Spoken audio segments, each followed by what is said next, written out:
you have your whole life, the latest 5-6 years have changed so dramatically. With problem with your eyes. Yes. Starting up a family and changing or going in a new musical direction. Yes. I think. Man, you're too old for that. That's right.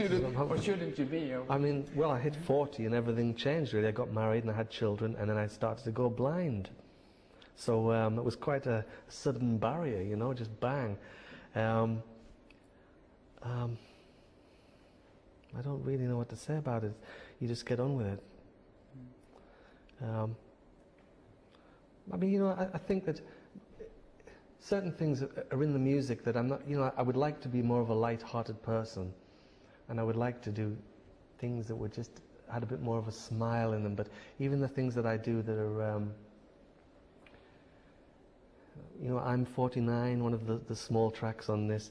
You know, when I look at it now, I think, oh, it's a song about it's a song about a middle-aged crisis. Yeah.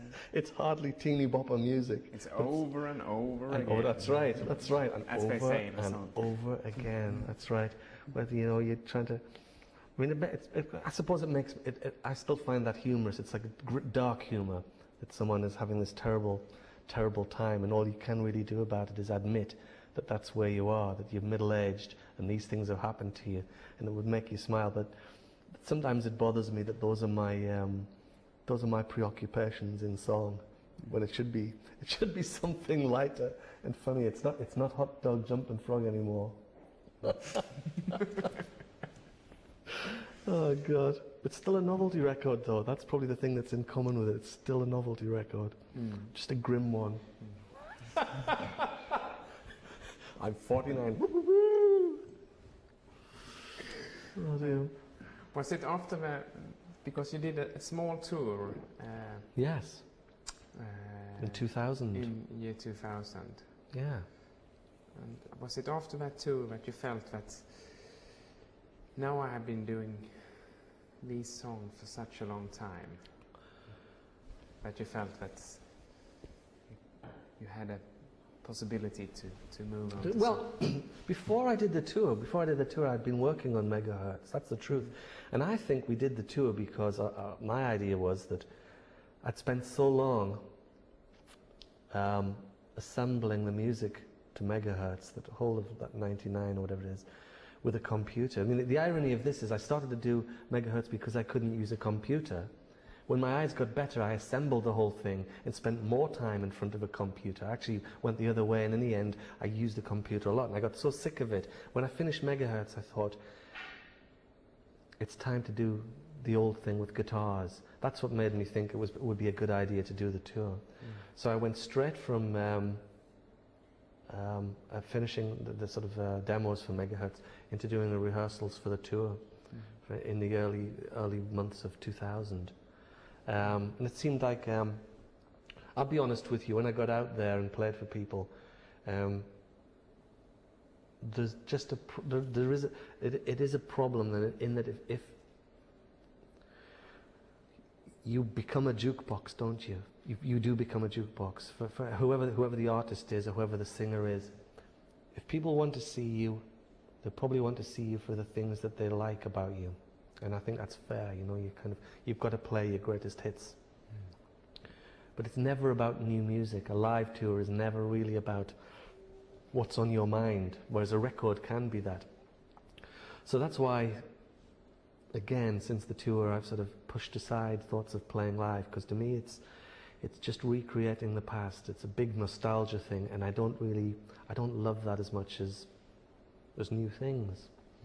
So having finished the tour, I immediately went back to my way of thinking. Okay, well, try and make different records. But life's never smooth, and we got into the Gunman and Other Stories before we got around to megahertz for various reasons. It seemed like a more obvious thing to do, and also it disturbed me to have songs that I'd written for other people. And even though I liked what people did, I liked what Jimmy Nail and Cher did with them, in my head I always had my own version of these things. So I felt we should do that first, you know. So the Gunman and Other Stories was sort of tidying up the back catalogue, and then we've moved on with a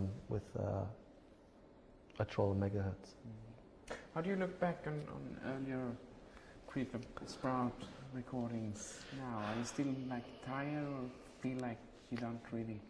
I don't really, it's funny because, we were talking about how, treacherous your memories can be, and how unreliable they are.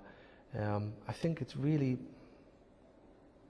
I don't have a very clear picture of them. That's the honest answer to that.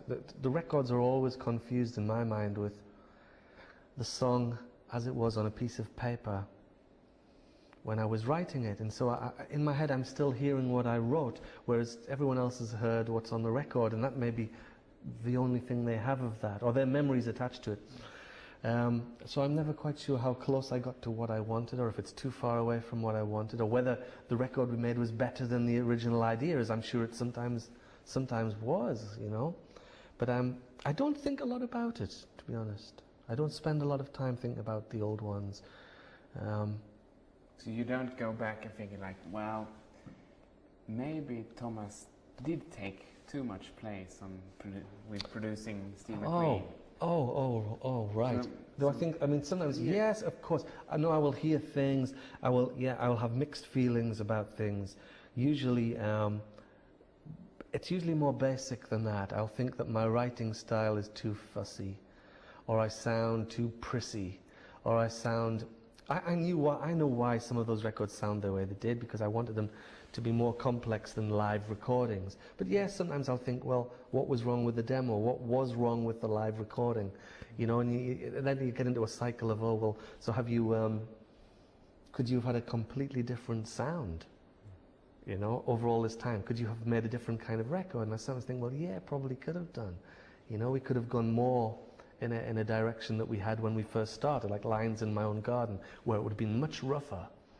And, but I didn't want to do that at the time. So I can take the whole thing to bits. I can really pull it all to bits if I get started on it. Usually, things like, Thomas's contributions, I'm so grateful that he tidied things up on Steve McQueen.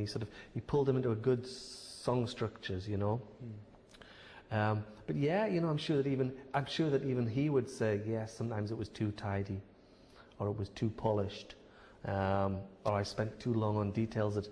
But I remember Thomas really loving things that he really loved were a song called "Knock on Wood" from Langley Part of Memphis, and Jesse James' "Bolero" on Jordan. Those were his.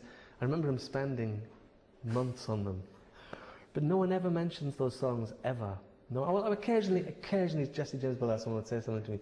No one I don't think I've ever met has mentioned "Knock on Wood," but Tom I know really loved that, and I think he would probably be amused, to think, God, I spent all that time in front of a Fairlight and a sequencer doing these effects, and people think, oh, well, actually I like cars and girls,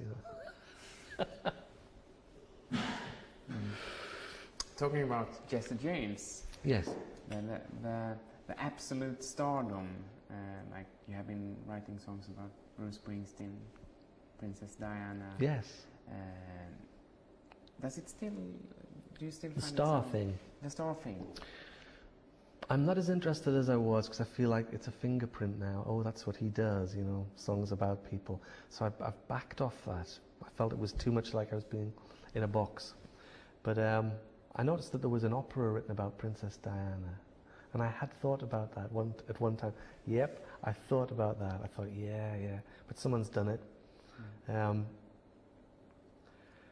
No, I mean, I'm trying to think if I have any other songs about characters, about people. Since we last met, I back away from it. We Let the Stars Go is about going to a Michael Jackson concert in Leeds, but you have all. No. I've heard so. I wrote that the day of a Michael Jackson concert in Leeds. I was going to go see Michael Jackson play in Leeds, and I started to write the song. Yeah. And didn't go, and I gave the tickets away because I really like writing the song. That's true. but behind the veil, or yes, I've written songs about Michael Jackson. Yeah, in April of 1991. Yeah. That's when I did my Michael Jackson songs.